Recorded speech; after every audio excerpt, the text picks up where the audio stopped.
যে এই মুহূর্তে বাবরি মসজিদ না করে ওখানে তো একটা হসপিটাল করলে ভালো হয়।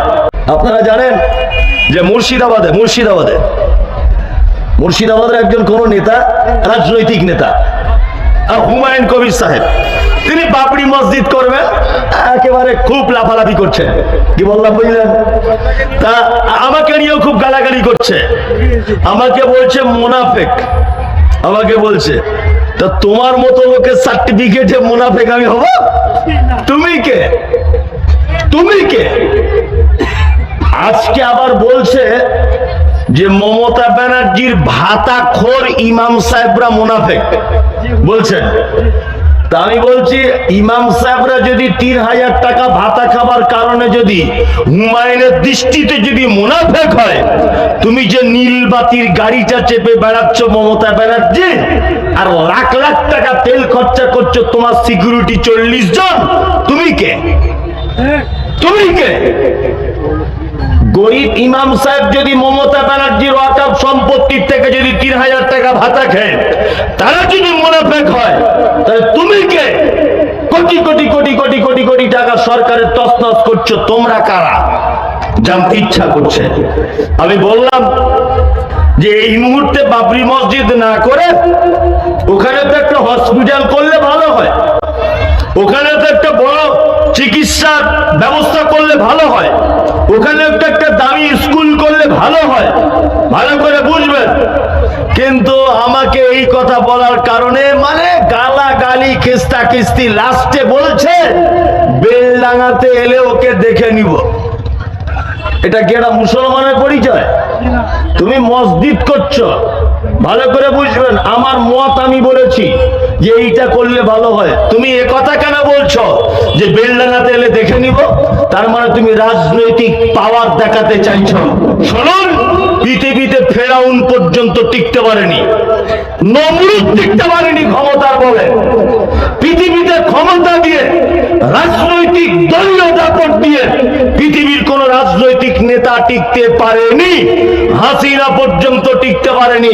আরে মোলামাদের বিরোধিতা করার কারণে ফেরাউন টিকতে পারেনি, নমরুদ টিকতে পারেনি। তোমার মতো হুমায়ুন কবিরের হুঙ্কার আমি মমতাজুল ইসলাম ভয় পাই না, আমি ভয় পাই না। মুর্শিদাবাদে তুমি গেলে আমার কি করবে? আমাকে মারবে। মুর্শিদাবাদে গেলে আমাকে গুলি করে দিবে। মুর্শিদাবাদে গেলে আমাকে অপমান করবে। এর থেকে তো আর বেশি কিছু নয়। তবে আমি মমতাজুল ইসলাম জাতির কোথায় ক্ষতি হচ্ছে আর জাতির কোথায় উপকার হচ্ছে সেইটা জাতির সামনে তুলে ধরেছি, এছাড়া আর কিছু নয়। একটা কথা বলছি শুনুন, আমার মা মারা গেল, আমার আব্বা দ্বিতীয়বার বিয়ে করেছে। আমার দ্বিতীয় মা খুব সুন্দরী। আচ্ছা বলুন তো, পৃথিবীর সেরা সুন্দরী মেয়ের মুখের দিকে আমি যদি তাকিয়ে থাকি, তা আমার মায়ের মুখের স্বাদ আমি পাবো না? একটা বাচ্চা ছেলেকে আপনি এখানে ছেড়ে দেন, তার মায়ের দাঁতগুলো খুব উঁচু, তার মা কালো, তার মা বেঠে, এইখানে বসে আছে 300 জন বিশ্ব সুন্দরী মহিলা। ছেলেটাকে ছেড়ে দিলে বলুন তো কার কোলে যাবে? ওই দাঁত উঁচু মেয়েটার কোলে যাবে। তার মানে পৃথিবীতে মায়ের যে স্বাদ, পৃথিবীর কোন নারীর কাছে স্বাদ পাওয়া যায় না। আমাদের অরিজিনাল যে বাবরি মসজিদ ছিল, ওইটা আমাদের অরিজিনাল বাবরি মসজিদ। তোমার এই নকল বাবরি মসজিদ নিয়ে মানুষকে ধোঁকা দেওয়া ছাড়া আর কিছু নয়। আমরা এই বাবরি মসজিদ চাইনি। নরেন্দ্র মোদী সরকার রাম মন্দিরের সাইডে 5 একর জমি দিয়েছে মুসলিমদের মসজিদ করার জন্য। তোমার যদি ক্ষমতা থাকে, তোমার যদি পাওয়ার যদি থাকে, তাহলে তুমি ওই 5 একর জমিতে বাবরি মসজিদ করে দেখাও, তবেই তো বলবো বাপের বেটা। মুসলমানরা যেখানে ওই আপনার বেলডাঙ্গাতে 70-75% মুসলিমরা যেখানে আজকে রয়েছে, সেইখানে তুমি বাবরি মসজিদ করতে চাইছো কেন? বাবরি মসজিদ করতে চাইছো? জানে যে এখানে সুবিধা হবে, সবাই আমার সাপোর্ট করবে। তুমি যাও না শিলিগুড়িতে মসজিদ করতে, তোমার পাছার চামড়া তুলে দিবে। ওখানে মুসলিম সংখ্যা কম। আপনারা বুঝতে পারছেন না রাজনীতি চালাকিগুলো? বুঝতে পারছেন না? বুঝতে পারছেন না রাজনীতি কেমন করে করছে? শুভেন্দু অধিকারী যেমন ধর্ম নিয়ে ভোট চাইছে, আমাদের সমাজের কিছু নেতা হয়েছে তারা এখন মসজিদের নামে ভোট ব্যাংক ব্যবহার করছে। আর একটা কথা বলি, শুভেন্দু অধিকারী যেমন অশিক্ষিত ধর্ম না জানা কিছু হিন্দুদেরকে নিয়ে যেমন রাজনীতিতে নেমেছে, ঠিক তেমন মুসলিম কিছু নেতা কিছু অশিক্ষিত ধর্ম না জানা যুবকদেরকে নিয়ে রাজনীতি করছে, ধর্মীয় রাজনীতি। আমি মমতাজুল ইসলাম বাবরি মসজিদের বিপক্ষে নয়, তবে মমতাজুল ইসলাম আমি একথা বলছি যে মসজিদ নিয়ে রাজনীতির গেম খেলতে আসবেন না। জাতি আপনাকে কোনোদিন ক্ষমা করবে না, কোনোদিন ক্ষমা করবে না আপনাকে। জাল হক ওয়াজাকাল বাতিল ইন্নাল বাতিলা কানা যাহুকা। সত্য এসে গেলে মিথ্যা টিকে থাকবে না। একদিন আপনার মুখোশ, আপনার অরিজিনাল চেহারা ভারতবর্ষের মানুষ দেখতে পাবি, এই অপেক্ষাতে আমি মমতাজুল ইসলাম আছি, ইনশাআল্লাহ পাবে। একটা কথা আপনাকে বলি, শুনে রেখে দেন। হুমায়ুন কবির সাহেব তো খুব নাকি জাতির উপরে টান। আজকে মমতা ব্যানার্জির সরকার ওয়াকাফ বিল ঠেকাতে পেরেছে? পারেনি তো। ওয়াকাফ বিল চলে গেল, তো উনি তো মমতা ব্যানার্জির একজন এমপি, একজন এমএলএ, মমতা ব্যানার্জি একজন এমএলএ, তো উনাকে দেখেছেন ওয়াকাফ সম্পত্তি নিয়ে কিছু বলতে? উনি বলছেন না কেন? এত মুসলমান দরদি বাবরি মসজিদ করবে, তা ওয়াকাফ সম্পত্তি চলে গেল, রাজ্য সরকারকে কিছু বলো, তবেই তো বলবো বাপের বেটা। ওই ব্যাপারে কোনো কথা নাই। গরিব মানুষদের কেড়ে রাজনীতি করা হচ্ছে। আল্লাহু আকবার। মানুষ এগুলো বুঝবে না, আর বোঝাতে গেলেও মানুষকে এখন বোঝানো যাবে না, কারণ প্রতিটা মানুষ এখন রাজনীতির চশমা পরে আমাকে দেখছে। রাজনীতির চশমাটা খুলুন, জাতির কি করে উপকার হবে সেটা ভাবুন, জাতির কি করে উপকার হবে ভাবুন। আজকে আমরা সারা ভারতবর্ষে মাত্র 27%।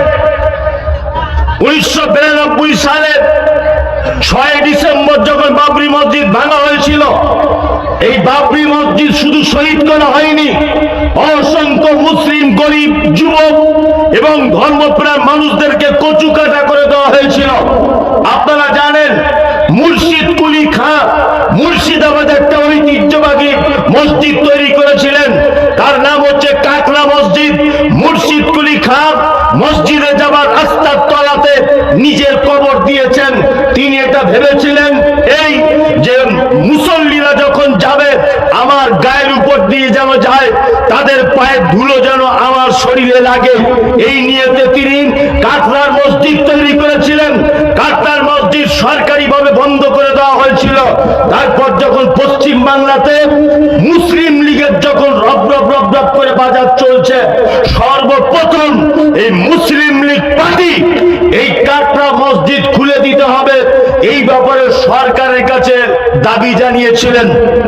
তখনকার দিনে সরকার মুসলিম লীগের এই দাবি মানেননি, এবং মুসলিম লীগের এই দাবি না মানার কারণে মুসলিম লীগ 35,000 মুসলিম যুবক, মুসলিম ধর্মপ্রাণ মানুষদেরকে নিয়ে কাকলা মসজিদে পুনরায় দখল করার জন্য তারা চেষ্টা চালাচ্ছিল।